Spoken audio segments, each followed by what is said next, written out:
আর এই মুহূর্তে নজর রাখতেই হচ্ছে যে ছবি আপনাদের দেখাচ্ছি স্ট্রং রুমে শুভেন্দু অধিকারী, শাখাওয়াত মেমোরিয়াল স্কুলে শুভেন্দু অধিকারী। এই শাখাওয়াত মেমোরিয়াল স্কুল যেখানে গতকালও আমরা দেখেছিলাম 8টার পর থেকে প্রায় 4 ঘন্টা মমতা বন্দ্যোপাধ্যায় সেখানে ছিলেন এবং স্ট্রং রুমে শুভেন্দু অধিকারী, শাখাওয়াত মেমোরিয়াল স্কুলে শুভেন্দু অধিকারী তিনি পৌঁছে গেছেন। কারণ কেন শাখাওয়াত মেমোরিয়াল আরো একবার আপনাদের জানিয়ে রাখি, ভবানীপুর বিধানসভা কেন্দ্রের যে ইভিএম, সেসব ইভিএম এই শাখাওয়াত মেমোরিয়ালে আছে। এটাই স্ট্রং রুম এবং সেই স্ট্রং রুমে ইতিমধ্যে পৌঁছে গিয়েছেন শুভেন্দু অধিকারী।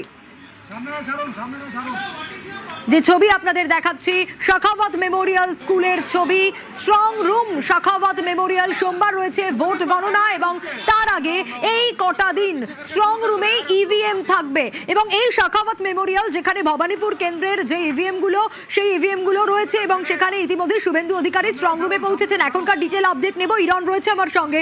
ইরন, ভবানীপুর বিধানসভা কেন্দ্রের যে স্ট্রং রুম শাখাওয়াত মেমোরিয়াল যে স্কুল, সেই স্কুলে মিনিট খানেক আগে শুভেন্দু অধিকারী তিনি এসে পৌঁছেছেন এবং ভবানীপুরের বিজেপি প্রার্থী তিনি বর্তমানে স্ট্রং রুমের ভেতরে রয়েছেন এবং নিয়ম অনুযায়ী প্রার্থী গিয়ে স্ট্রং রুমের ভিডিও ফুটেজ যেখানে কালেক্ট হচ্ছে এবং যে সিসি ক্যামেরাগুলো লাগানো রয়েছে পুরোটাই মনিটরিং তিনি করতে পারেন এবং সেই প্রক্রিয়া করার জন্যই তিনি কিন্তু বর্তমানে ভেতরে প্রবেশ করেছেন এবং তিনি বলেছেন যে বেরিয়ে এসে তিনি সংবাদ মাধ্যমের মুখোমুখি হবেন, তবে পুরো বিষয়টা তিনি দেখতে এসেছেন এবং এই মুহূর্তে শাখাওয়াত মেমোরিয়াল স্কুলের যে স্ট্রং রুম বিধানসভা ভবানীপুর এবং ভবানীপুরের বিজেপি প্রার্থী শুভেন্দু অধিকারী তিনি ভেতরে রয়েছেন এবং ভেতরে এই মুহূর্তে তিনি স্ট্রং রুমের যে হাল হাকিকত এবং সিসি ক্যামেরার যে ফুটেজ, যে মনিটরিং জায়গাটি রয়েছে সেখানে তিনি ইতিমধ্যে রয়েছেন এবং পুরো বিষয়টি তিনি মনিটরিং করছেন।